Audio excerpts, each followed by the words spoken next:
মুসলমান ভাইরা আমার, আল্লাহ বললেন গোলাম জীবনে এত গুনাহ করেছো, কেউ জানে না, কেউ দেখে নাই কত গুনাহ হয়েছে তোমার।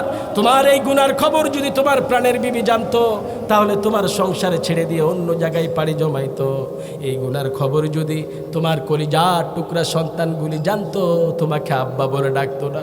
এই গুনার খবর যদি তোমার গর্ভধারিণী মা 10 মাস 10 দিন যিনি পেটে ধারণ করেছে, ওই মা যদি জানতে পারতো, ওই মা ঘৃণার চোখে তোমারে বলতো, তোর মতো পাপিষ্ট সন্তানকে আমি আমার পেটে ধারণ করেছি, আমি মা আমার বলতে ঘৃণা হয়। বলতো কি বলতো না বলেন? আল্লাহ বললেন গোলাম দুনিয়ার সকল মানুষ তোকে তাড়িয়ে দেবে, সকল মানুষ তোকে দূর দূর করে তাড়িয়ে দিতে পারে, একটিবার আমার দরজার কড়া নেড়ে দেখ। আমি আল্লাহ নিজের হাত দিয়ে তোকে বানিয়েছি, এই কুদরতি হাত দিয়ে তোর মুখমণ্ডলটা আমি আল্লাহ তৈরি করে দিয়েছি।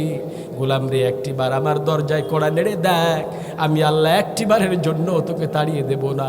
আল্লাহ আমাদেরকে তুমি মাফ করে দাও, আমাদেরকে কবুল করো, পড়েন না আমিন।